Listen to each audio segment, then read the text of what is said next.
ప్రేమకు ఒక ప్రత్యేకమైన రోజు ఉంటే ఎలా ఉంటుంది?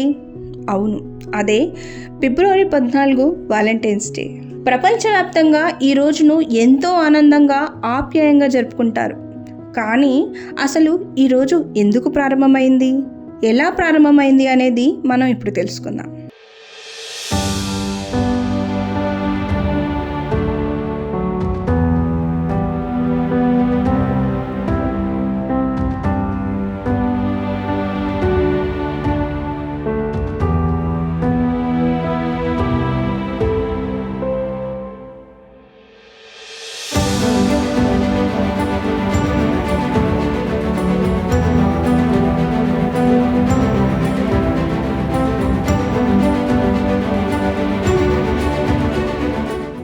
చరిత్రలోకి వెళితే రోమ్ సామ్రాజ్యంలో క్లాడియస్ అనే రాజు తన సైనికులకు పెళ్లి చేసుకోవద్దని ఆజ్ఞాపించాడు.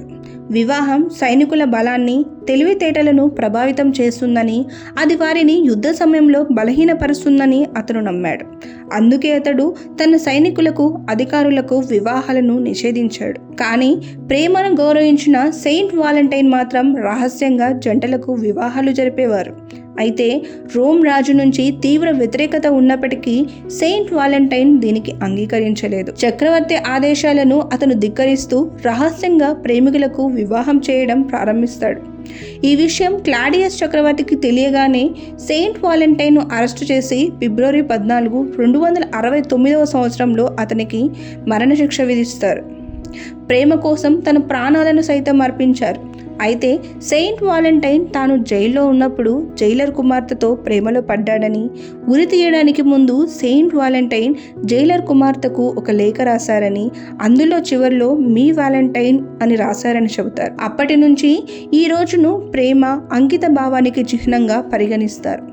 ఆయన త్యాగానికి గుర్తుగా ఫిబ్రవరి 14వ రోజును వాలంటైన్స్ డేగా జరుపుకోవడం ప్రారంభమైంది. ఇప్పటి రోజుల్లో వాలంటైన్స్ డే అంటే కేవలం ప్రేమికులకే కాదు, భార్యాభర్తలు, స్నేహితులు, తల్లిదండ్రులు, పిల్లలు, కుటుంబ సభ్యులకు మన జీవితంలో ముఖ్యమైన ప్రతి ఒక్కరికి ప్రేమను వ్యక్తపరిచే రోజు. ఒక చిన్న థ్యాంక్ యూ, ఒక హగ్, ఒక పువ్వు, ఇవే మన బంధాలను మరింత బలంగా చేస్తాయి.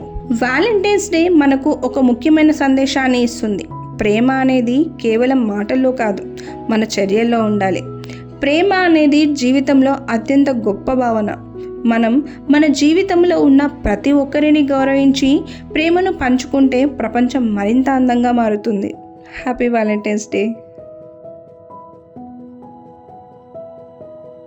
ఇలాంటి మరిన్ని వీడియోల కోసం మా ఛానల్ను సబ్స్క్రైబ్ చేయండి. బెల్ ఐకాన్ నొక్కి ప్రతి అప్డేట్ ముందుగా పొందండి.